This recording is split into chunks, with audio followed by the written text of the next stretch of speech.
I feel it. Oh, I feel it in my chest.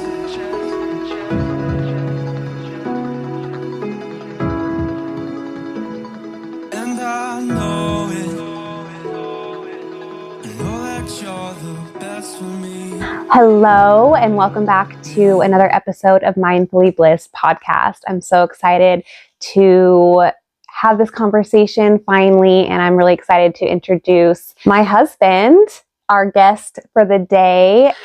We are going to delve into the topic of psilocybin and our personal experience with it and how we are kind of using these sacred medicines to help along our individual healing journeys and how they have been different for both of us, but equally just as amazing. So without further ado, please welcome my husband, Matt Acker. Test. Thanks for having me. You're welcome. I'm so excited for you to finally be on my podcast. I know. It's funny. My husband has a podcast of his own. I Am Unchained. I will link it in the description below. We've also talked on your podcast about our first couple.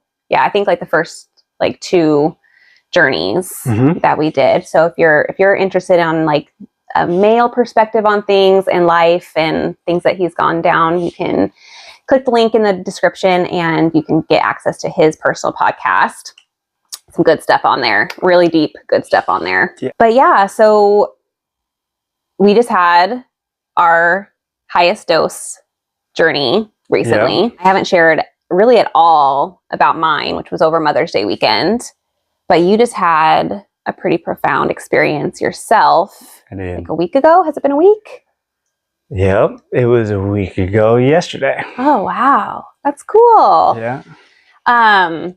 So going back to our first few journeys, how different was this journey, would you say? Like aside from the amount? Yeah, besides the amount, obviously we've sat with the most last time. But more so like the way you went into it and the way you set it up The and the experience of it. Yeah. I think the biggest thing that like stood out the most was like going into it. It was different. Like it wasn't like I wasn't nervous, really. I think with the other times I was like the onset would like freak me out. But I think with doing it for a purpose in like a therapeutic sense rather than just like a party sense, right? Like which we don't do. Right. Using a blindfold is huge for me. Because like I was talking to you before, the visuals for me kind of like freak me out. I'm not like a huge fan of it. Yeah, when you see the floor moving and yeah. So having that blindfold on, it keeps me in my head, which is the whole purpose of it for me. Yeah, absolutely. So I think that stood out the most. Aside from that, it's just probably how long it went, how deep it went. It's different every single time, no matter the dosage. It's different every single time. So I can't say like the dosage had an impact on how different it was. But it was extremely real for me.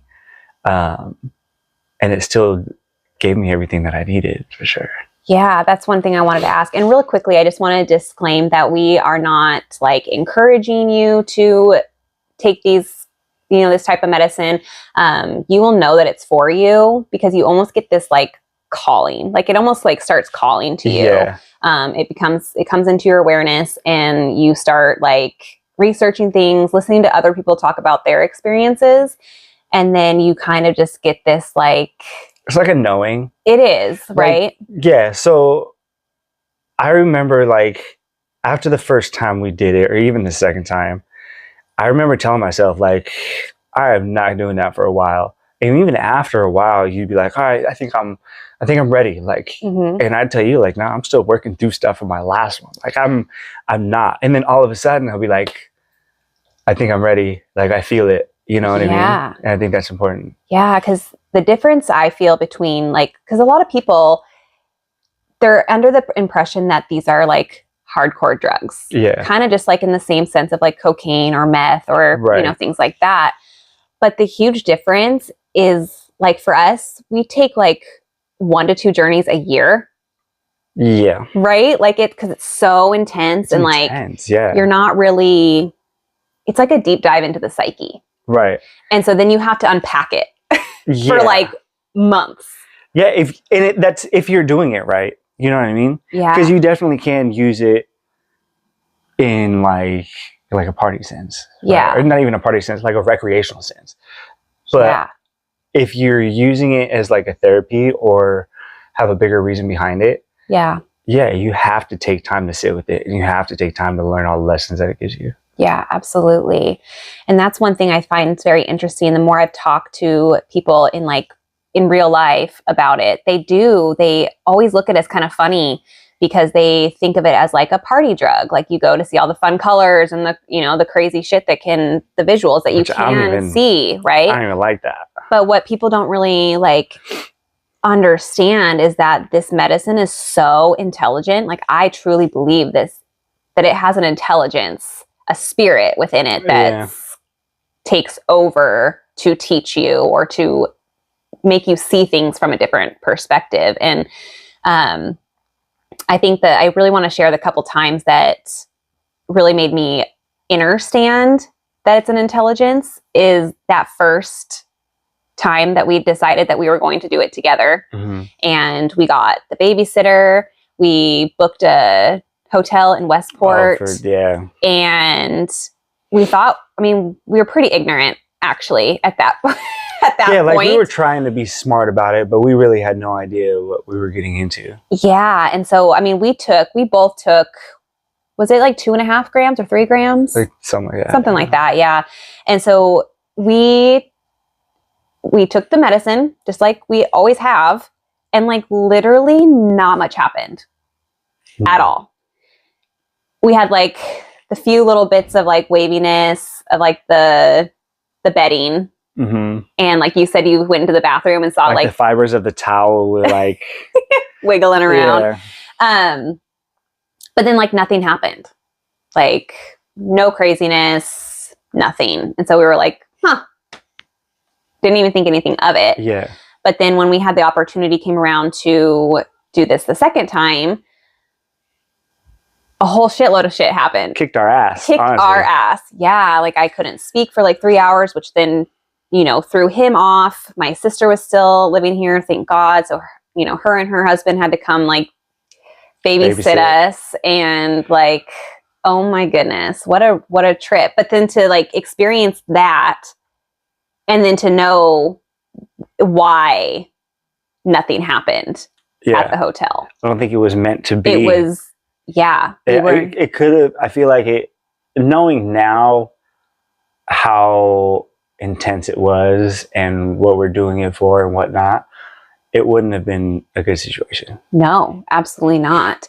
And then the second time that really showed me, because I was this had to have been like last September, I started getting the urge to have a journey. I needed some like profound answers. Like I felt stuck in a way, right? And I was like, okay, this medicine it's going to help me.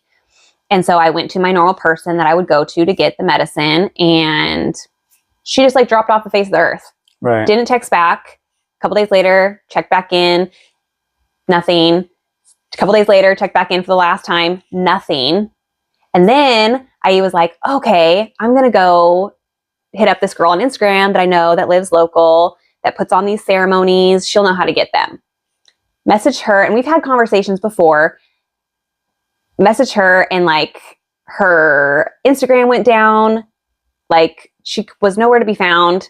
It's all the signs that tell you that you're not ready yet. Yeah. So then I looked at you one night and I was like, babe, I have to tell you this because I don't think this is the universe telling me like it's not time for me to do this. Mm-hmm. So that was in September of 2023. And it didn't actually align until Mother's Day weekend of 2024. Like, that's a lot of months to go by. Mm-hmm. And it just wasn't the right time until it was. Yeah. And everything just happened to unfold just so smoothly. Yeah. And that's just something I really want to reiterate is if it's like a struggle to have it happen, it's not your right time. Right. For this medicine. Yeah. You should never force it either. Like when you're doing it for that purpose, you have to go with everything has to feel right. Absolutely. Right? Because it's set and setting. A lot of this experience is set and setting, right? Absolutely. Like you have to be one in the right mind frame. Two, you have to have the right environment. You have to have the right people around you. The right stuff has to be going on in your life, right? Like all of it has to line up. Yeah, it has to be in full alignment, and you will know. And that's what's so great. And to have witnessed that happen and to like be aware of it and be like, wow, it just was really cool to me, I guess, to see that I was like being denied, like, what? Yeah. I want this so bad. Yeah. But like my higher self really just knew like it wasn't time. I wasn't going to be what I needed it to be for that moment. And then like to have experienced the chaos of my 2 other journeys prior and just how all over the place it was and how it was just kind of like, it was profound. Like I could gain some stuff from it, but just like, it was just all over the place. Mm-hmm. And so, and I didn't really fully grasp the understanding of like prepping the space. That's and huge.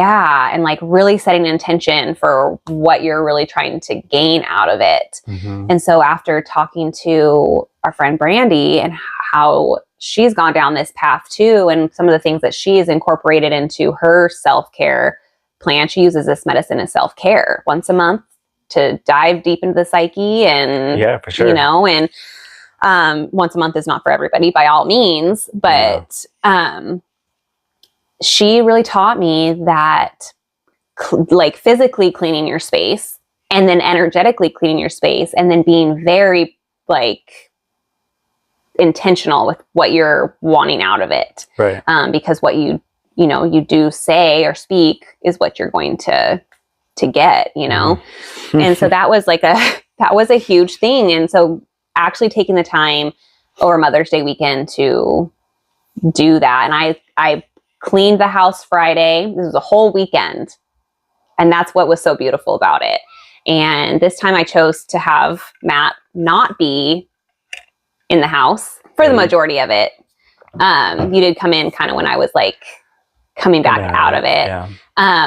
But I knew that I just needed the space to let whatever needed to come out without judgment. I think that's what I just really needed. And it was just the most beautiful experience to date. Yeah, that one. Yeah. Yeah. I think the one that I had to recently was, I think the fact that I had a lot to do with my mom mm-hmm. is one of the reasons that it really hit home for me. Oh my gosh, absolutely. You know what I mean? So this one meant a lot to me. I think I got a lot out of it for sure. Yeah. Do you feel like you want to dive into a little bit of what you experienced? Of that? Oh, for sure. Let's do it. Okay. Well, so just to catch you guys up, earlier this year, Matt lost his mom to cancer. It was really brutal and tragic and fast and just awful, straight up awful. It's interesting that this course of medicine came in and everything worked out so beautifully for it to align. At this time. Yeah. And I think it's really brave of you, honestly, to knowing what you know about mushrooms and psilocybin and that you're going to be put into something, right? It's going to be intense. Mm-hmm. And to like face something like loss head on like that is pretty powerful and really brave of you. Yeah. It's funny that you say it's brave, because I kept telling myself that this wasn't going to be about my mom. Mhm. So I don't think the bravery was there at all, honestly, because I really thought going into this, telling myself that, hey, I have these other things in my life that I want to work on, that I question, or that I want to fix, right? There's certain things that I just have personally that I wanted to figure out. Mhm.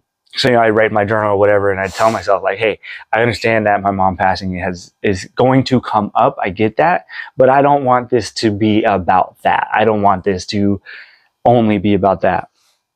And sure as shit, it was all about that. So I don't think that bravery was there, honestly. I think I was just giving the experience that I needed. Well, absolutely. And I had to take it to Yeah. the face. Well, yeah. And I mean, just to be like a little bit nerdy right now, I mean, my knowledge on the subconscious, and you know a lot about the subconscious programming. Oh, for sure. And I should have known better too. And how powerful our words can be, and the subconscious doesn't hear the words don't or not. So if you say for an instance, like you have little kids and they're constantly running down the halls, and you say, don't run down the halls, and they keep doing it. Well, little kids up until the age 7, they're just walking subconscious. They're just learning from everything, every source around them. And that's how they build their kid version. Mm-hmm. And so if you're telling them don't run down the hall, all they're hearing is run down the hall. So they keep doing it. So if you are experiencing that, start tweaking the way you speak to them. Almost tell them what you do want instead of telling them what you don't want, because they're not going to hear the word don't. It also goes into being like the whole be impeccable with your word thing, right? Yes. So if you were trying to manifest something and you say, I want more money, you're always going to manifest wanting more money. Yes. Right? So you have to kind of change your verbiage. Yeah. And say, I have all the money I could possibly need. I am in abundance. Yeah. Right? Not saying, I wish I wasn't broke, because you're always going to focus on being broke. Yeah, absolutely. Right? You focus on what you do want and not what you don't want. Right. Yeah. So by you saying, I don't want this to be about my mom. I kept thinking about it being about my mom, and sure shit, it was about my mom. Yeah. Yeah. And that's where I think, that's where I think the bravery comes in. That's why I say that, because your higher self, your subconscious, knew that's what you needed. Yeah. Yeah. And so by you saying that, it was almost like, okay. Yeah. And I'm glad it went that way. I think a lot of me didn't want it to go that way, because honestly, I really honestly didn't want to deal with it. I've been fighting it a lot. And that's typically what humans do, right? Mm-hmm. We shove things down because we shove things down and distract ourselves. Yeah. So we don't feel the feelings. Right. We don't want to feel it. Yeah. Because it fucking sucks. It's hard. It's all the emotions, right? It's the anger. Right. It's the guilt. It's the sadness. It's all those deep emotions that we just they're hard. Yeah. And so typically we don't like to do hard things. So we just suppress, and then distract ourselves with all the other things in the world. But I will say that I'm definitely glad it went that way, because I feel like I got a lot of closure, And this is one thing, like, I've been trying to explain to people. Like, I talk to certain people about this, right? Very few people.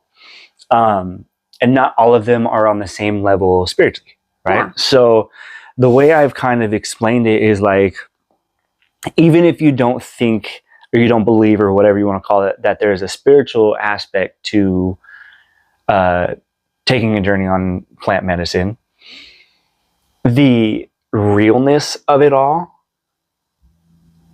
it might as well have actually happened.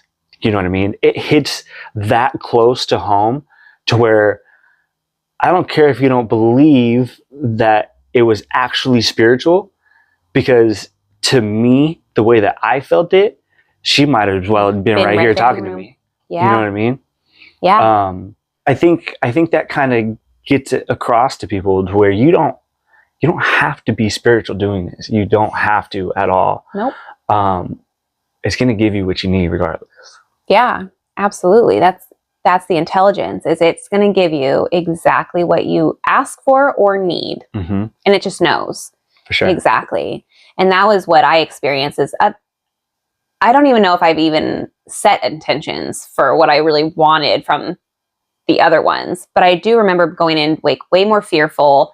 And then that's what I would kind of experience. The losing control for me is the hardest part. Yeah. And having somebody else there, like kind of interacting with me would kind of like throw it off. Yeah. So being able to experience mine alone, I still had that like annoying, like losing control and trying to hold on. Right. But you literally do have to just surrender to it. Yeah. And that's what, I mean, I literally, you guys, I planned the whole day out, and nobody was here but myself and my dog. And I still would be like, get up. Like, I literally went to go like take out the trash and had this moment where I was like, what the fuck am I taking out the trash for? I have no need to be doing this right now. Why am I trying to like get up and move? This is all I planned for the day, was to do this. And so I literally had that conversation, Stacy, sit the fuck down and surrender to this. Yeah. This is what you want. And I just like nosedived into my pillows on my bed. And that's where you found me like 3 hours later. Sprawled out. Yeah. Yeah. And it was, it's like almost you can't even have like human words to truly describe what you feel and what you can't. Like it's just really wild. And you feel it is why. Yeah. That's what it is. It's a feeling. That's it. That's what you experience. Yeah. And it's like on such a soul level that the human mind, you just can't get the words to match the feeling. Right. Yeah. Like when I was trying to describe the space within the space, right? Like we're in this room, but there's also a space almost like if you were to take a zipper in the middle of this room, unzip it and fold it out, there's a completely different space. Mm-hmm. And that doesn't even tell you any of what I felt or saw, but that's the best way I can explain it, right? But it doesn't come across as deep and as meaningful as I actually feel it inside, you know what I mean? Yeah. Yeah, absolutely. You definitely feel it more than you can like try to explain it to other people. And I think that's kind of the hard part. And that's why I didn't really like dive too much into it with you this time and dissect it with you, because what I experienced was so beautiful and so transforming. And I didn't want like the English language to like dumb it down or take away from the impact that it truly had. Which is also the reason why there's a very select few of people that I actually try to explain this to. You know what I mean? Because I know some people are just going to be like, blah, blah, blah, whatever. Yeah. Or poke holes in there. Or, you know what I mean? Yeah. So it's not even for anybody else either. So you shouldn't even feel like sometimes you want to, because you're like, holy shit. Like this had this. I got to tell you guys this. You know what I mean? Yeah, that's how you kind of feel. But at the same time, like it's not for anybody else. It's for you anyway. Yeah. So you don't have to explain it.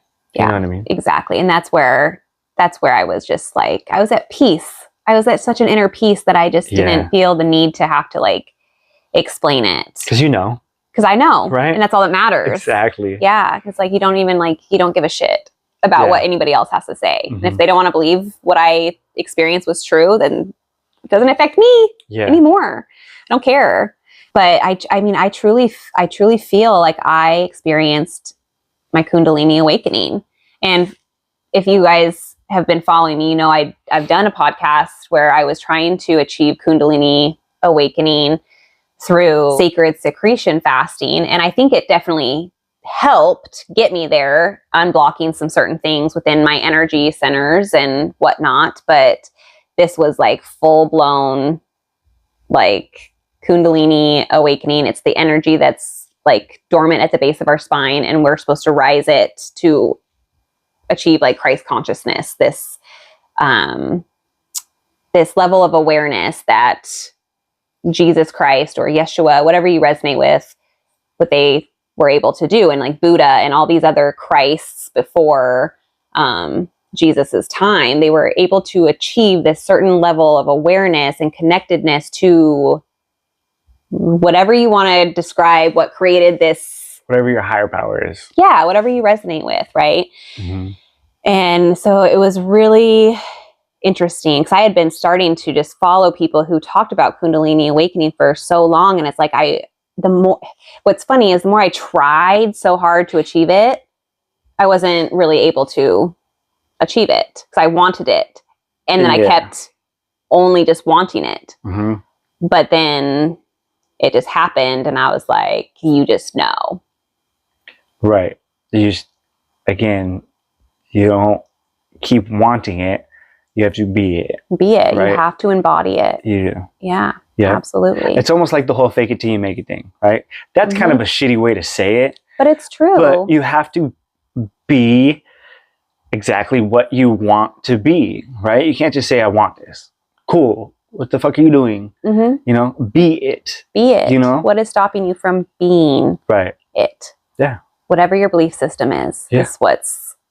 That's what I truly believe is like when people say like, I want to get out of the matrix, I think it's their own belief system is what our matrix is. And it's different for all of us because that's all it is. Our belief system is what we operate out of, right? That's it. And then everybody's belief systems are different. Yeah. So that's going to keep people stuck in their own matrix. In their own matrix. Yeah. And so, but there's nothing stopping you from changing your belief system to achieve something else. Cause like somewhere down the line, you know, I know a lot of generations were like, their subconscious programming was like, money doesn't grow on trees. You only can get to, you know, be wealthy by working your ass off. Like that was like the programming. So those people then operate out of that belief system that they can only get to a certain level of success by doing X, Y, and Z. Right. But if somebody else's belief system isn't that way and they're just, you know, making money just doing nothing, what it seems like, they're just not stuck behind that belief system. Right. And that's pretty, I mean, it's not easy. It's simple. It's a simple concept to just change your belief system. But to grasp that concept and to put it in motion. Yes. Doing the work to change the belief system. Yeah. The programming can be really deep. Right. But then that goes back into just being that person, right? Because you just, I've told you this before, like when you want something, eventually you're going to have to pull the trigger. You're going to have to make a decision one day at some point. Just do it right now. Because if you do it right now, you don't have to worry about it. And you just start being that person. Yep. That's it. Yeah. Right? So but again, simple, not easy. Simple, not easy. Yeah.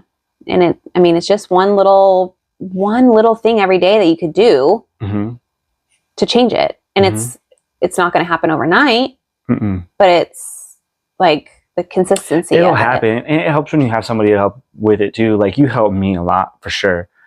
It takes me a lot to stay in the right frame of mind because I'm out doing the hard work to make the money. Right? Yeah, you're in it. I'm in it every day. So the only time I really get to get out of it is when I come home. So I have to work twice as hard to almost like erase that and just keep moving forward. Yeah. But then again, all you can do is what you can do. Yeah. You know what I mean? So you work with what you got. Right. And anybody can do it. It's just a matter of how long it's going to take, how hard you're willing to work. Yeah. Yeah. Coming out of this last journey with psilocybin, do you feel like more empowered to continue your therapy, if you will, with the medicine? Yeah. It's funny because like I was talking about like previous trips and how afterwards I'd be like, I'm not doing that for a while because I obviously got some shit to work on that I just learned about myself through all of this. But there's a part of me during my journey. Stacy was there during the whole thing, which thank you so much, because I need something when I do this to pull me back into reality so I don't freak out. So I remember even asking you, took him, are you real?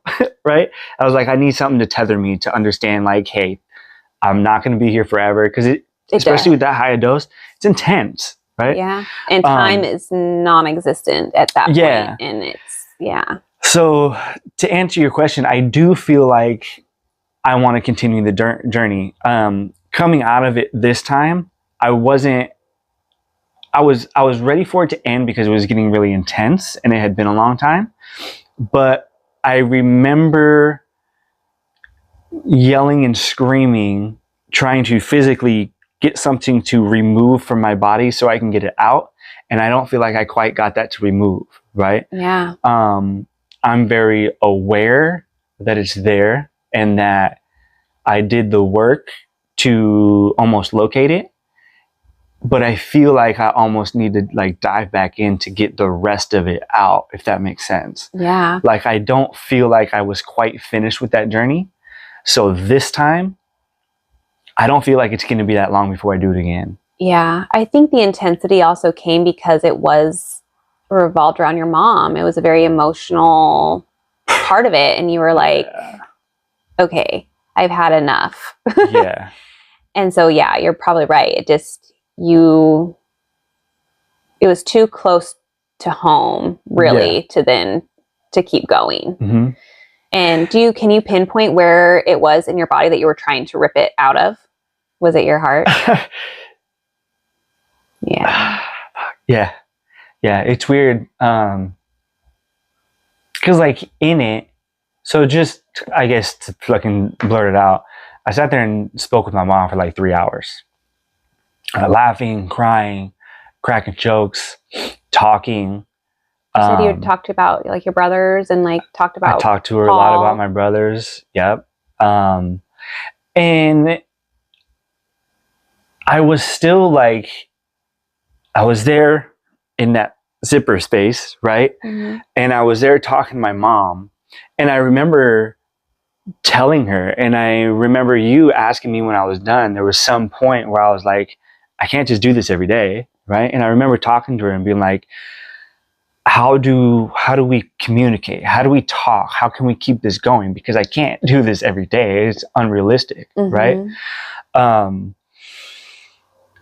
So I knew that even though I was so deep into it, I knew what I was doing. I knew that I was on a journey and that I was going to come out of it. And I think that's kind of what was hard because I knew it was coming to an end and I didn't want it to end. But at the same time, I was like, I have to at some point say goodbye because I know this is going to end. And I think that's where it kind of got rocky at the end, where I was like, you didn't want to say goodbye. I didn't, but at some point I knew I had to. So it's almost like, okay, Mom, let's nip this in the bud. Like we have to say goodbye right now because if this wears off before we do, I'm not going to be good after this. Right. So I almost in a sense, like cut it short because of that. Yeah. It was almost like a protection of something. Yeah. And I think that's kind of what made it hard. And then that's when I started like tethering myself back into reality. Like, okay, like I'm half in, half out. Now I have to like get myself out of this. I have to start working through this and knowing like I can't force myself to be in it. Mm-hmm. I have to come out of it at some point. Yeah. And then you start having those questions like, am I going to come out of this? Because you're still like in it, you know? So for me, it goes back into that letting go thing. That's why the blindfold is very important for me. Because as soon as I realize like I can take it off, then I'm stuck in between. And that's what freaks me out. Yeah. So yeah, I definitely do think I'm going to keep going with it. I don't think it's going to be that far in the future. And it may not even be the second half of this trip. I don't know. It works in mysterious ways. Oh yeah, absolutely. There's like really no telling. No, I hope it is because I honestly, going back to that feeling, this is a gross way to say it, but it's almost like when you have like phlegm stuck in your throat and you're trying to get it out, you can feel it moving, but it just won't disconnect from your throat. Yeah. That's exactly what it felt like. Oh, interesting. Yep. Yeah. Well, that's good. And that's kind of where I was saying for your next one when you set the intention, because I know that you want to just like find some deep inner answers, you know, and so to crack, just to, you know, I intend to crack my heart space wide open at all costs, because then at that point, that what the medicine is going to do is going to show you exactly what you need to dislodge your heart space. Yeah. So that's interesting and powerful that something within your heart chakra is blocked. For sure. And you felt that. Yeah. Or saw it. Both. Both, yeah. Yeah. I felt it, but I could see it. I could see it like almost like detaching, but it just, no matter how much I screamed, and you heard it. Oh my gosh. No matter how much I screamed, it just wouldn't. And I don't know if I said it out loud, but I remember in my head, I'm like, get out. Like, fucking come on. You know what I mean? Not super loud, but you were definitely mumbling a lot and like talking for a lot of time, but I couldn't see or hear what you were doing. And but yeah, the intensity of your screams was insane, to be honest. But that's why you want to make sure that you're with somebody, you're doing this deep therapy work, this inner healing work with somebody that you trust and that knows a little bit about it to then help guide. Yeah. And that's why I could totally geek out and just sit with you for the, 4 hours that you were just completely under. And I just sat there because I was so fascinated and I just wanted to learn how to guide. And I even I could tell when he was screaming, he was like, you were battling demons. You were doing some internal work that was like, you were letting out that anger, that frustration, those low vibrational energies. And it was like, I could tell demons were not I didn't physically see demons, but the energy of it. And so I would just sage over you and just get that energy out. And then you would just sob. You'd go from crying to then sobbing, the most intense sobbing. Deep, out of breath, completely emptying yourself. Yes. I've experienced that before on previous trips, but for different reasons. You know what I mean? This one was deeper because it had a lot to do with my mom. And it is hard for me to let go in daily, everyday, normal life. Right? So to be able to have that, I don't know if anybody's ever experienced just crying, or just going out to your car and screaming at the top of your lungs. Yeah. That shit works. Yeah. To actually move that energy is crazy. Yeah. Well, that's what emotions are, is energy in motion. Right. And it's like that, you go through hardships or anything, losing a job or, about to get fired or just whatever, going through bad relationships. You have these emotions that you want to scream and punch things, but there's a party that's like, oh, I can't do that. Hold back. Or you want to cry your eyes out, but it's like, oh no, your programming is oh, that shows that I'm weak, especially in men. Right. It's that is a subconscious programming in a lot of men, that it is not okay to cry. It's not okay to show that emotion. And so you just suppress it, but it needs to come out. It's in motion. And if you just shove it down, that's when you start getting disease, and diseases start showing up in the physical, because everything is energy first. And if you don't move the energy properly, it's going to get stored in the physical within our body. And you felt, when you were able to cry and scream, how light did you feel? Amazing, right? And I think that's why I felt so good coming out of it. Not only because I got to actually spend extra time with my mom, right? But because I was able to release a lot of that. Since I've been on this journey of I don't know, self-discovery or self-improvement or whatever you want to call it, actually talking and dealing with my feelings, it's done a lot, which is really the whole reason I made the podcast, my podcast, right? It's for people to have somewhere to actually talk about real shit. like real things, especially guys, Yeah. that we don't really have anybody to talk to. Because you can have friends, right? But at least for me, I don't have a lot of guy friends that I can really be like, look, dude, I got this shit going on in my life and I need somebody to talk to about it, and I don't have anybody else. Yeah. Right? Absolutely. But when you're able to actually deal with that and talk about it and just fucking be honest, yeah, it makes you makes feel a so world of difference. good, and to know that there's somebody else that has experienced something similar and feels like they have a safe place to open up. Yeah. Because a lot of people don't. Right.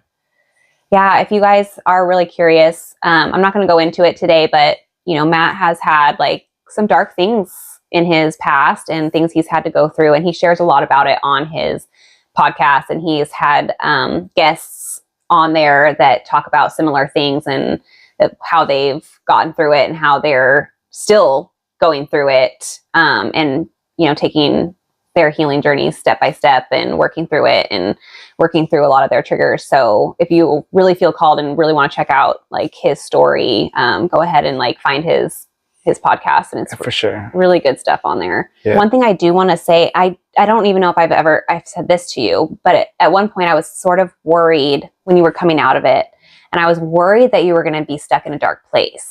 So that's another thing I really want to reiterate, is how important it is to make sure you're in a safe environment doing these things. You're not just experimenting by yourself and for the first times and yada yada, because I think there is a potential to experience something that deep and profound and then almost be more depressed.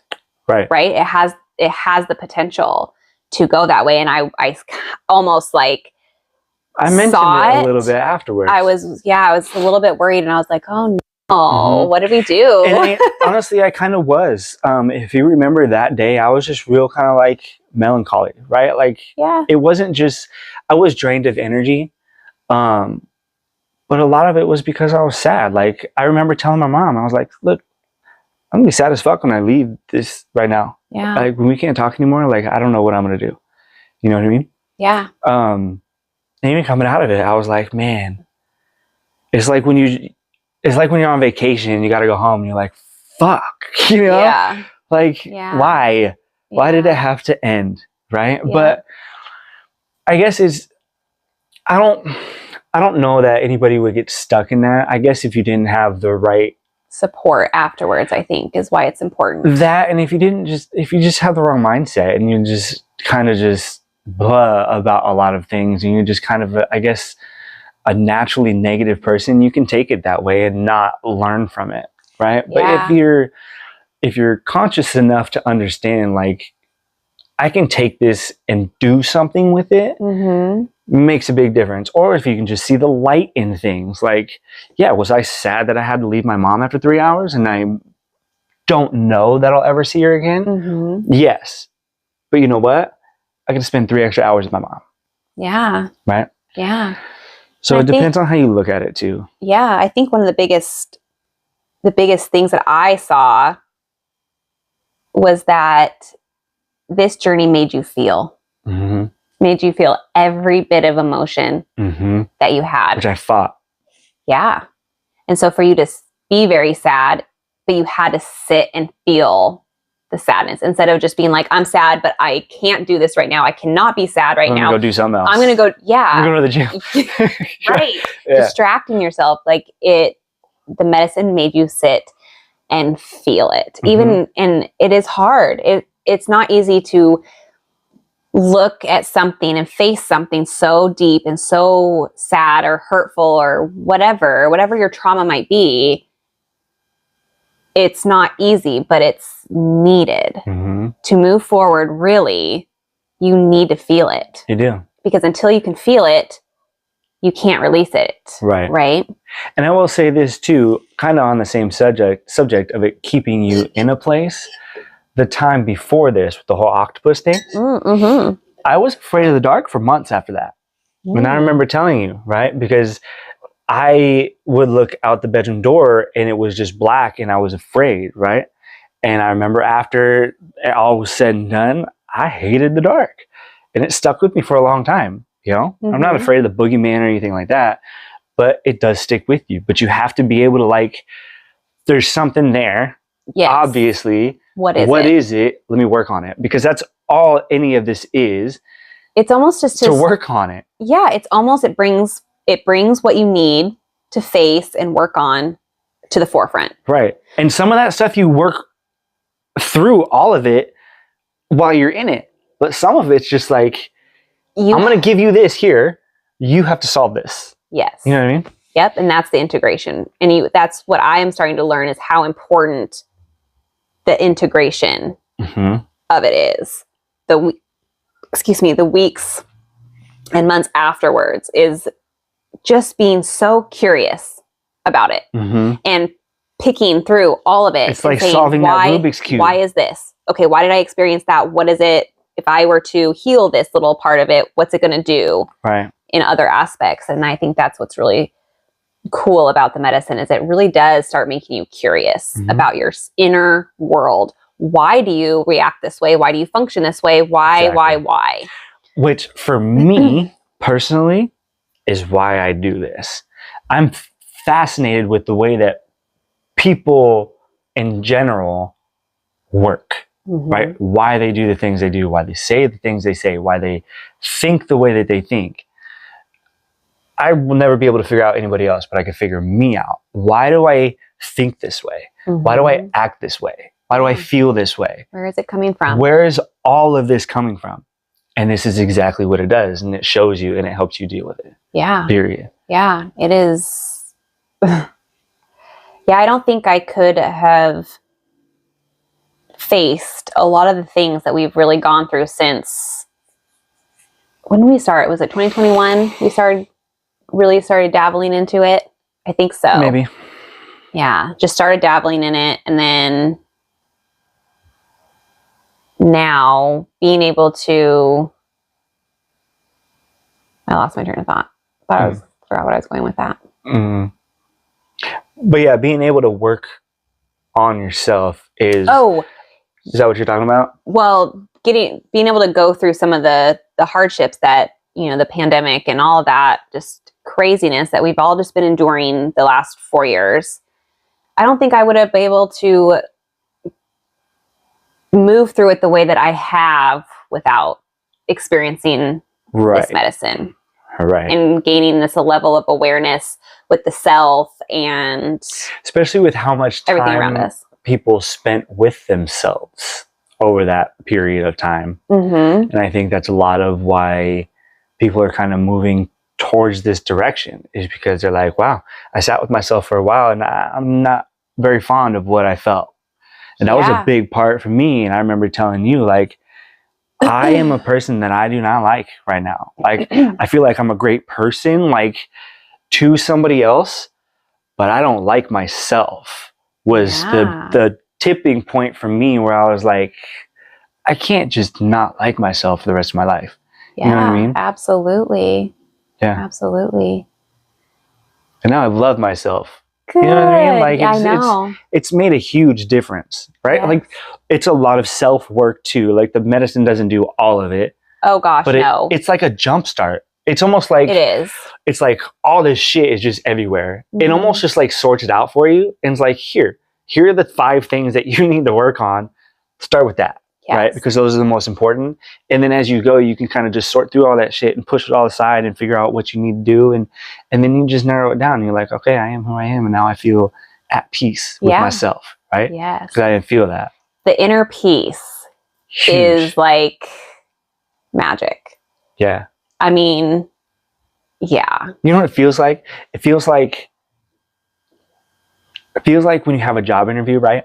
And you're fucking sweating bullets. And you're like, I don't want to do this. Like, I might not get the job, right? Like, my armpits are sweating. Like, I just don't feel good.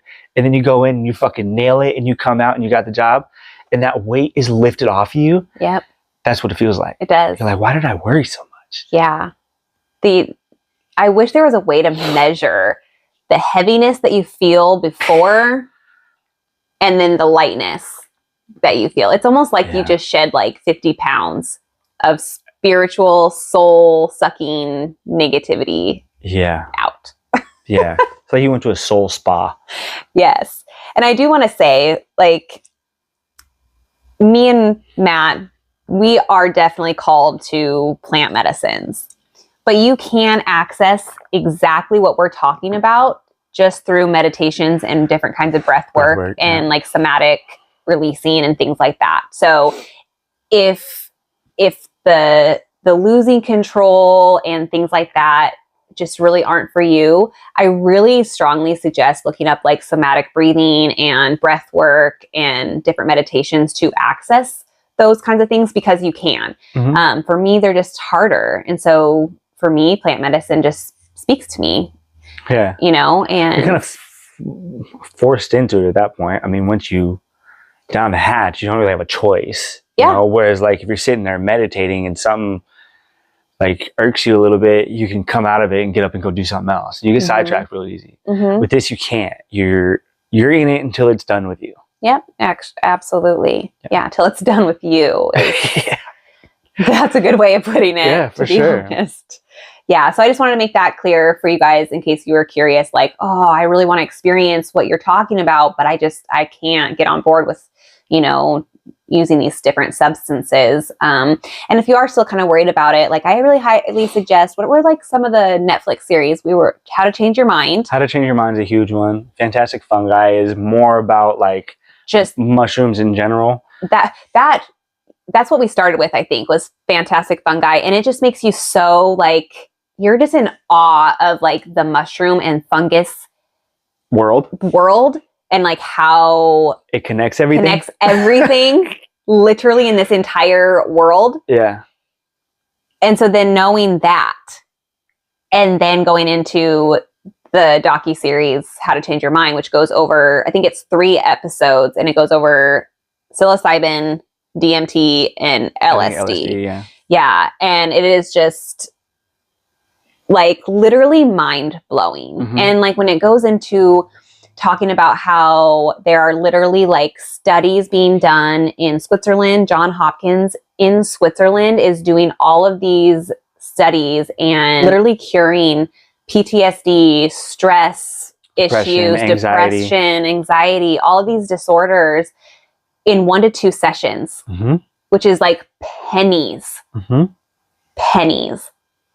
But here in the United States, we're like, it's like a big no-no, right? Because they don't, it's my personal opinion that in the United States of America, they want to keep us unhealthy because unhealthy people make a profit. Yeah. And that's a sad reality that I think a lot of people need to start really awakening to, because our food is garbage. Our water supply is garbage for most places. Like there's just so much environmentally causing harm to keep humans sick, because sick people need doctors and sick people make money. Sick people make money. Yeah. But it's so cool to see, and to see that these drugs, these plant medicines were only made illegal after 1984. So all the years prior, it wasn't a thing. I want to go back into the sick people make money thing. Okay. When I talk about depression and medication, because I took medication when I was younger for depression. Right. And I think that's very important to know. So I went to, I guess you can call it therapy as a young kid. How old would you say? Like 7, 6? I couldn't give you an honest answer. I can go based off of where I lived. And I lived in those apartments, and that was before 2nd grade. Okay, so somewhere around 1st and 2nd grade. Something like that. Okay. Yeah. And I remember talking to a therapist, and we had the whole memory pill thing, and I've never said this to anybody on the fucking internet at all. And I dealt with that at a very young age. And then, cleared up, do your thing, move on about life. And then somewhere around being a teenager, got put on Zoloft for depression, because I would blow my top all the time, and I'd be sad, and I'd fucking lose my mind, and all this shit was going on, and suicidal thought, like all this shit, right? And then I ended up taking it. Just move on about your life. But I've always had this tendency to fall into a deep depression and have a hard time getting out of it. And I've had an issue with anxiety, like all this stuff, right? And now that I'm older, I don't even like taking ibuprofen. You know what I mean? Yeah. And I have a hard time doing that because of what I know and how like sick people make money, right? And 5 years ago or so, I was kind of I don't even know if it was 5 years ago. I was in like a really dark place. And this is when I was talking about, well, I really don't like myself. I don't know what to do. I was drinking a lot. I just didn't feel good. And I remember having the conversation with you, like these thoughts are coming in my mind where I feel like I'm understanding why people hurt themselves. Not that I'm planning a way to do it, but I'm starting to understand why these people are doing these things because I feel it too, right? And then that's about the time we started kind of dabbling and looking into this and stuff like microdosing and whatnot. Yeah. And I can't remember the last time I had that thought. Yeah. Just about bad days? Sure. Did I still get depressed when all this shit was happening to my mom? Absolutely. Yeah. Family things still affect me? 100%. I'm still human. But you now have another way of, it's taught you how to deal with it in a different way, in a healthier way. Right. So it's not like I'm saying, don't take SSRIs or any sort of depression medication or anxiety medication at all and just do mushrooms all the time. But for me, it has helped me immensely, right? Yeah. So I can do something, work through it, and I'm better. Well, that's the thing. I want to pause you right there because what did you call them? SSRIs or whatever? Antidepressant medicine. Like, they're just Band-Aids. That's really all it is. They're not really actually, the medicine isn't going in and saying, why do you feel this way? Yeah. It's just going to numb you so you don't feel. But that underlying issue, whatever's caused your depression or anxiety, is still there. The root cause is still there. You haven't dealt with that. And what plant medicine does is it goes in and finds the root cause so that you can deal with it and fix it and move it out. Right. And then that trauma is then cured, and you're no longer operating out of a trauma space, if you will. You have released that, and now it doesn't even like affect you anymore. Right. And that trauma can come across in a lot of different ways too. You know what I mean? Like it could make you act in a certain way that is really not even related to the reason that you act that way, if that makes sense. Like something could have happened to you in your past that makes you feel a certain way about a certain situation that really doesn't even correlate to what this was, but this is the reason why you feel that way. And not knowing that, not being able to put those two together is the hardest thing about fixing it. But again, it brings things right up here and slaps you in the face with it. It's like, here, this is right here. Deal with it. Yeah. This is what it is. Yeah. You know what I mean? And I think that's the most profound part about it, is somehow, some way, it unlocks everything and it just brings it all up. And you're like, it's right here, man. Like, all you have to do is just deal with this right here. You'll be fine. You know what I mean? Yeah. 100%. Yeah. Yeah. It's forever changed my life.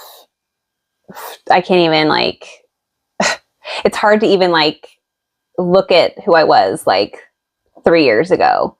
Yeah. Cause I was kind of in the same boat as I would have, I love my life. We've had a great life, but the last 4 years, there's just been some hard shit that we've had to go through, and it just weighs on you. And I was, home schooling both the kids. I was home with Kinsley and Kellen, every other week for 24/7. And I got to a point where I could understand the women who just up and left their husband, left their kids, just up and vanished. Right. At one point in my life, I was like, how in the hell could a mom do that? Yada, yada. And then all of a sudden I was in it and I was faced with these and I was like, whoa, why am I having these thoughts? And if it wasn't, to me personally, if it wasn't for this plant medicine, I don't know what would have happened. Same, just like I was talking. I think this was around the same time we had that conversation about me too. Yeah. And again, if I wouldn't have found that and wouldn't have done what I did, then maybe I wouldn't be here. Right. It makes you, it makes you wonder. It's that deep. Yeah. You know, like it's not just like improve like your business skills or improve your, like it's really like improve your being, your whole fucking being. Yeah. You know what I mean? Yeah. From the inside out. Absolutely. Yeah. There's even moments where, I don't know if this has happened to you, but like I'll even catch like myself in the mirror and I almost don't even like look the same, if that makes sense. Like I just feel like glowier. I just feel like more of like my best self. Yeah. If that's a way to, I don't know. Like I'm not even doing a lot of like physical work, right? But my body is changing. Right. And it's hard to even explain. I think it's because it changes the way you look at things, like your outlook on life in general, but that in turn changes the way you look at yourself too. Totally. And not just like your character or your personality, but like your physical appearance too, because it all translates into each other, right? It's like, almost finding that love for yourself again. When you looked at yourself in the mirror, or when I looked at myself in the mirror, there was parts of myself that I was like disgusted with, always a problem, right? Never good enough. And now I look at myself and I'm like, oh my God, I love you. Oh my God, you're so pretty. Like I say those things. I literally say those things to myself now. Like, I love you. Oh my God, your belly is so beautiful. You carried this, beautiful child in there. And like, I'm literally watching like my stomach go away. Right. And it's just been like so crazy. Like, is this really how easy it can be? Yeah. Just to really like love myself? Yeah. Wow. Yeah. And I think it also goes into like, that's obviously something that you've been dealing with. And one way or another throughout this whole journey, you have healed that. So now you feel a completely different way about it. Yeah. You know what I mean? Yeah. And it's like, other people might see me as like the same person, but like what I see, I'm like a whole different person. That's it. And I'm like, wow, I really like you. Right. And then you start really not giving a fuck what other people say too. Yeah. Because you have that self-conscious, right? When it comes to like body image. Yeah. You're like, if you feel a certain way about yourself, you think that's what everybody else sees. The ego. But then you start feeling great about yourself and you're like, I don't give a fuck what you see in me. This is me. It's just a reflection of them. That's it. And that's what's really interesting to now know is like, if you are just 100% standing in your power and loving yourself for exactly who you are, and you're just being your authentic self, and somebody doesn't like it, welcome. Right. It has nothing to do with you and everything to do with them. It's something unhealed within them that they're perceiving in you. And that's been huge in my journey, is just not giving a shit. Yeah. One of the kind of going into that and like people's perceptions and like the triggers, right? So we have this little board out in the living room where every year we change the mantra or whatever for the year. And the one this year is what I trigger in you. It's a reflection of what needs healing in you or something along those lines, right? And as hard as it is to accept that, which when you put that on there at first, I was like, let's not have that one on there. But I get up and I look at that literally every single morning and I understand it. It goes back into the whole, am I offensive? Or are you offended? Absolutely. Right? Trust me, it puts myself in check. And that's funny that that was January 1st. And I had no idea he had that thought. That it bugged you at first. Yeah. Because it was almost good. It's good. You know why? Because it fucking triggered me. Right? And I was like, you don't fucking know me. You don't put that shit on there. Oh my God, I love it. But now I'm starting to understand, like, when people do things and it upsets me or affects me in a certain way, I'm like, oh. What is this telling me? That's because I have this going on. That's why. Yeah. Like, it has nothing to, it's not personal. They didn't say shit to offend me or anything like that. It's something I'm working on. Yes. You know what I mean? Yeah, it puts me in place too, because there'll be like, we're human too. We trigger the fuck out of each other sometimes, For sure. right? But when I do feel that, when I'm just like, ugh, you know, like, why? And then I immediately like think of that board, and I'm like, okay, this has nothing to do with you. Right. What is it in me Right. that is making me feel this way? Yeah. And that's been transforming. And I think that's really helped our marriage, is really like working on that this year, and like realizing that it's nothing that we're doing. Yeah. It's just within us. Right. And we have to it forces us to look at us instead of blame the other person. I will say this. There's definitely times where somebody could just be being a dick. Right. Well, so yeah. it doesn't like, it doesn't work for all situations, but for the majority of the time when somebody just does something and it affects you, a lot of the times it's you. When somebody calls you a name personally, that's different, right? Or they're calling you out personally, different. But when it's just like somebody doing everyday life, or somebody says something that they feel and you're like, fuck you, dude. Well, why do you feel that? Like, that's just the way they feel. You can tell them they're wrong. Yeah. Right? Like, it's something, accept it. Yeah. Everybody's feelings are valid. And that's what's important really to take out of that, is if I feel a certain way, like, for instance, you do something and I'm like, whatever you just did made me feel this way. Well, despite what you think you did or didn't do, doesn't change how it made me feel. Right? And so moving through that together is like, okay, I'm sorry I'm sorry that you feel this way. It's completely valid. Right. I didn't intend to make you feel that way. Right. Right. And so I think that's huge. But then that gives you an opportunity to be like, okay, well, why did I feel this way? Yeah. Like, was it really what you said, or is it because what you said affected something subconsciously in my head that's bothering me? Yeah. Right. Yeah. Cause like, take this just like popped in my head as like a really good example, is like, if like in your childhood or whatever, you have a trauma of like men raising their voice at you, and you just happen to be loud, the way you came across that time wasn't what you said was rude, but it was just like the tone. Yeah. That's something within me, that because I was traumatized by loud voices of males.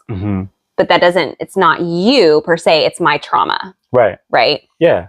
And so I think it's really important to have the awareness of yourself. And I think that's what mushrooms and plant medicine really do, is it brings more of an awareness to yourself. Right. And your own triggers and traumas. So that way you then, when somebody triggers you, you're like, okay, this is something deep within me. Yeah. And not somebody else. And you're not always just projecting your hurt and trauma onto somebody else. And I think you used a really good word, awareness, because it's like, you and I can sit here and talk about this all day, and we're fairly conscious about the things that we feel and why we feel them and stuff like that now. Awareness is not like a God-given thing. Like, you really have to work at that. You know what I mean? Like, it takes a lot. Yeah. So you may not even understand it, but once you start working on it and accepting certain things and just becoming more aware, you're going to have a lot easier of a time navigating through that. Yeah. And to be quite honest,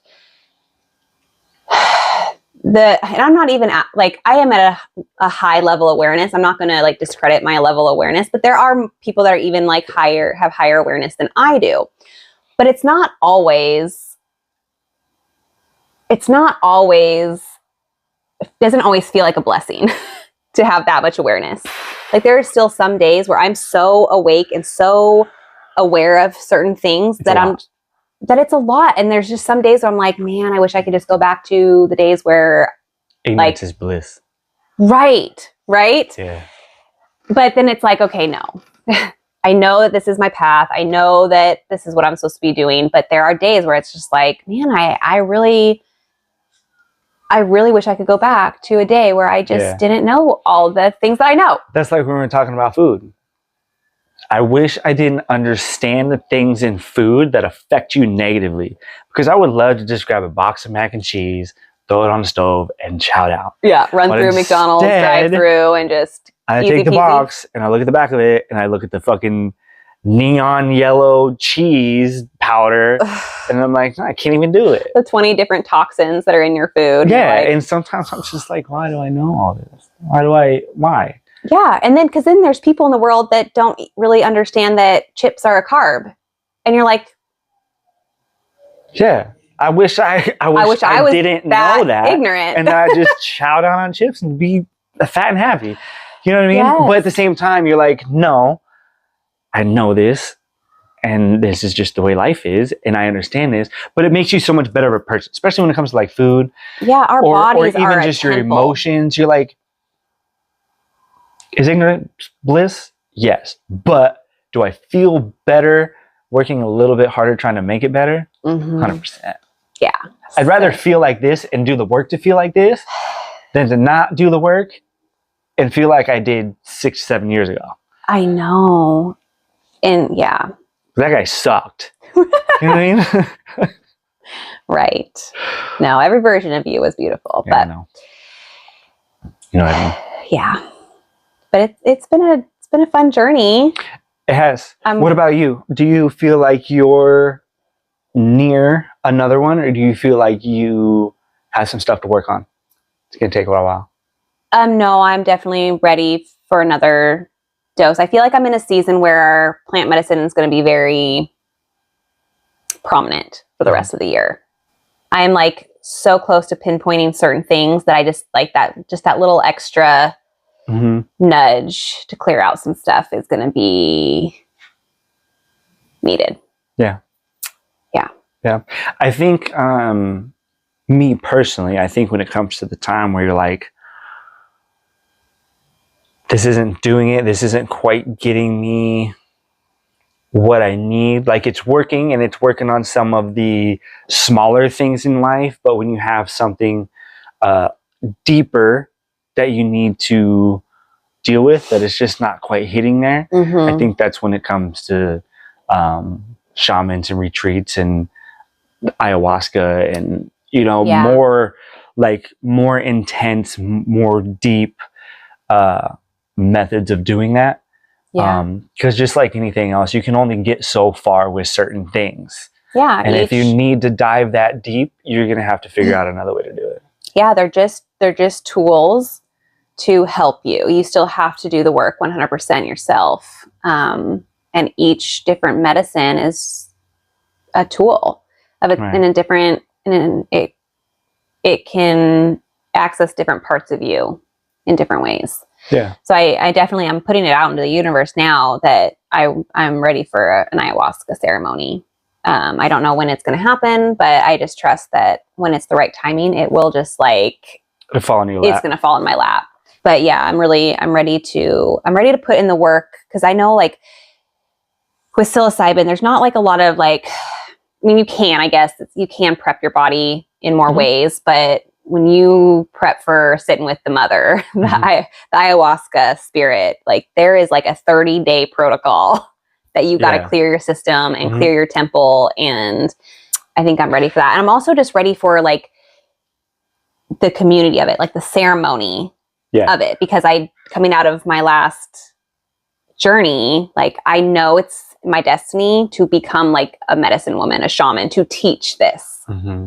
And I'm now just geeking out on how to do it well, how to guide people properly under the influence of these medicines. And I'm ready to learn. I'm almost I need a shaman to teach me. I'm ready to work as an apprentice underneath somebody to gain this knowledge and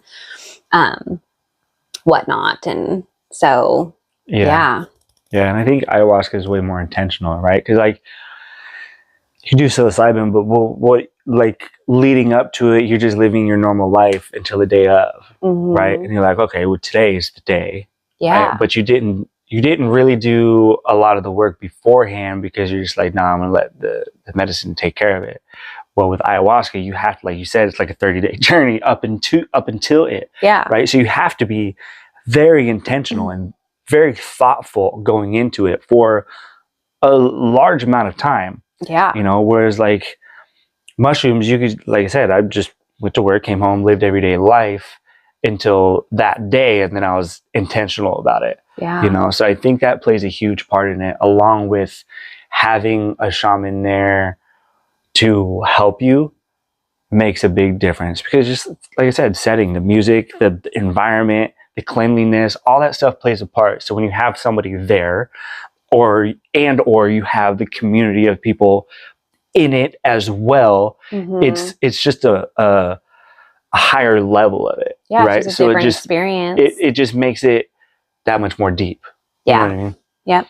Yeah. The more intention you can put into your experience, the more you're going to gain from it. And that's what I'm slowly starting to learn is like going from 2 experiences of really not caring, to be honest, and not, you know, having the respect for the medicine, and then learning and taking the time to understand that you have to respect the medicine. For sure. And it completely changed my experience with the intention going into it. And so, yeah, I'm just blown away that this journey fell into our laps. Yeah. I never would have expected it 10 years ago. Me either. And the way life is now, like we have the normal stressors, bills are real, work is real, children are real, all of it. But the way life is now is better than it ever has been. You know what I mean? I can't even remember the last time you flipped your lid on something small, like Kinsley's meltdowns, or, you know, the faucet falling off, or because I feel like at one point, the air conditioner or the truck. Yeah, like we've had some shit go on in the last couple months, like back to back to back shit. Normally, I would be breaking shit in the midst of things breaking. Yeah. Really. Yeah. And we just were able to look at each other and go, damn, that sucks. Okay, here we are. Yeah. Because one day at a time. Yeah, I think a lot of it's like it has emptied me of a lot of rage, I guess. I don't know any other pain.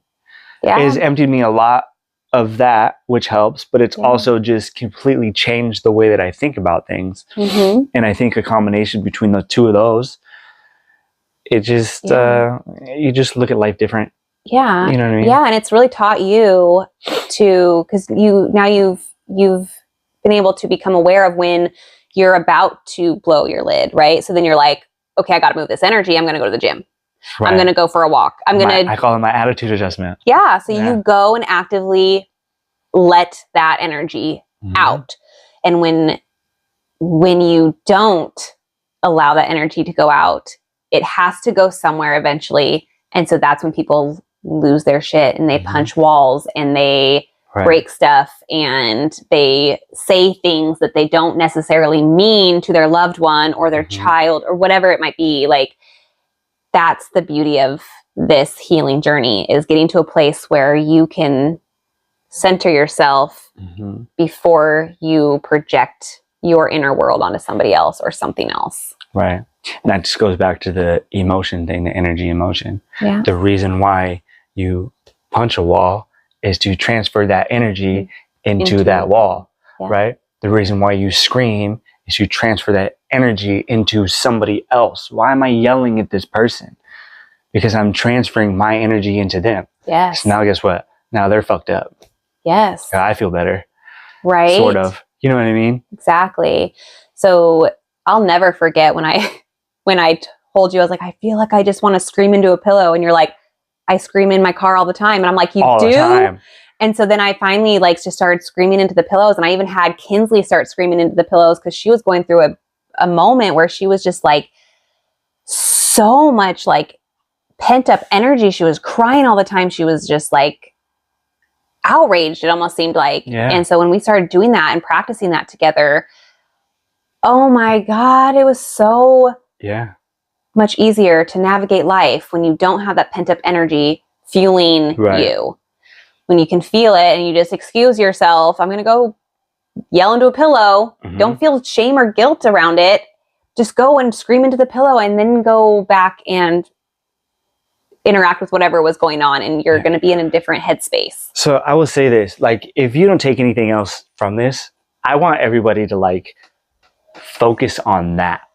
Yeah. Huge, right? So like next time you feel sad, pissed off, whatever it is, literally go into a spot where nobody can hear you. Nobody's going to see you, so you don't feel all weird about it, and scream until it hurts. Like it physically hurts your throat. Yep. And then go back to doing whatever you're doing. I guarantee you will feel better. Yeah. 100. I don't give a fuck what it is that makes you want to scream. You scream until it hurts and you can't do it anymore. You won't feel it anymore. Yeah. Yep. Yeah, that too. And same with crying. And I still am working on it. There's still parts of me that don't allow myself to cry. And I think it's because I was an emotional child. I'm starting to learn. And I think that a lot of people in my life, like I would cry so easily at like TV shows and movies. And what would I be told? Oh my God, you're so sensitive. Quit crying. Like it's just a movie, like blah, blah, blah. And so now I'm like, okay, I get these feelings of I want to cry, but I'm not allowing myself. So then I go purposely find a movie or a song Make it cry. to make myself cry. And it feels so much better every time. And that was what was kind of interesting, is the more I've started practicing that this last journey, I mean, I definitely cried, but it wasn't the sobbing cries that you heard me cry the last couple. Right. And so I think like I've seen the progress. I'm actively working on this. So that way it's not like you don't have that much to release. Out. Exactly. Like I was. Because there was times like my first 2 journeys, I cried so hysterically. And like my first journey really showed me that was an emotional blockage within me, because I didn't even cry when my daughter was born, which is like baffling. Like that is like such a moment, right? That there should be tears of happiness and like all this stuff, but I couldn't. And so for a lot of years, even after her birth, I still was just very like emotionally detached. And I think a lot of that stems from like my mom too, and like my mother wounds. Like I think we all have mother wounds and father wounds, and we're all, that's kind of where a lot of our trauma stems from. And it's nothing, I just want to say it's nothing wrong with the parents. They were only doing the best that they could with what they knew how to do, right? So because it's not, they learn from somewhere else too, and then they learn from somewhere else. Right, it's how things get passed down. So there's no blame on the parents, but that's where a lot of like trauma stem from. And so knowing that and being able to work through it, and when I did get introduced to plant medicine, like the plant medicine forced me to purge out all of that emotional stuff that I was holding on to. And now actually taking the wisdom of the medicine and actively doing it in real life has made it so I don't purge as much. Yeah. So it's been kind of cool. That means you're doing the work. I'm doing the work. Yeah. It's really cool to see and feel. And because that's a big takeaway from this too.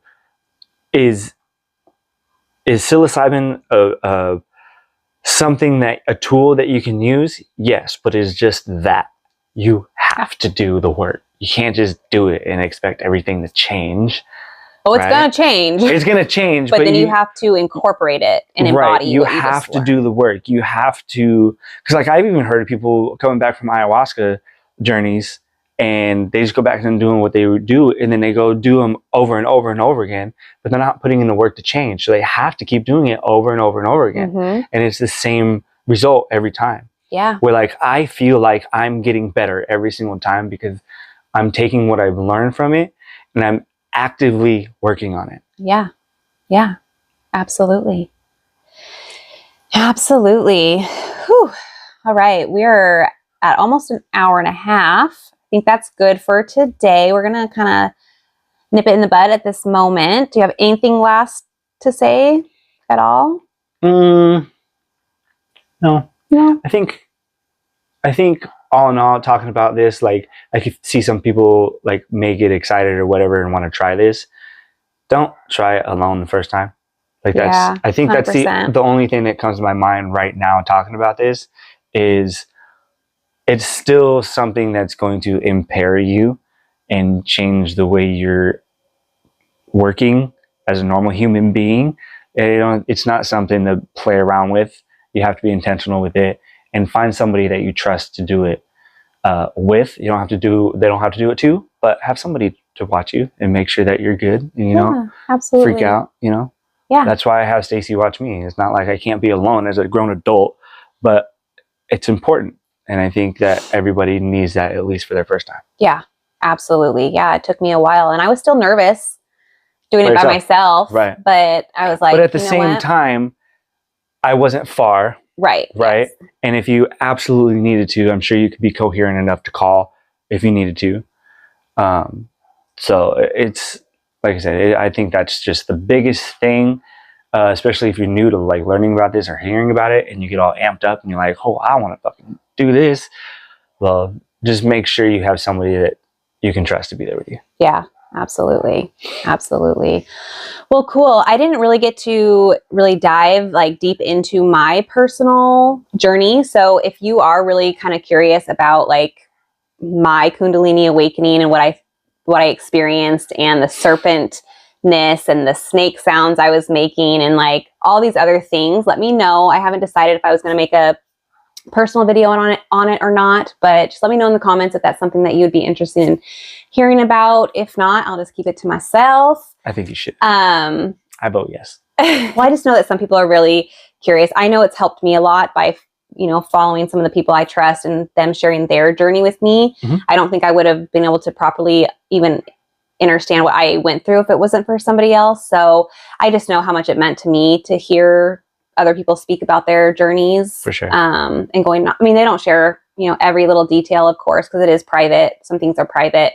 But yeah, so just let me know. Like I said, you can access his podcast, I Am Unchained, in the description below. And yeah, thank you so much for joining me on here and opening up a little bit about your personal journey. You're welcome. Thanks for having me. Yeah, you're welcome. It's an honor. Aw, you're so sweet. I love you. All right, you guys, thank you so much for tuning in. Go ahead and like this video, subscribe if you haven't already, and we'll catch you on the next one.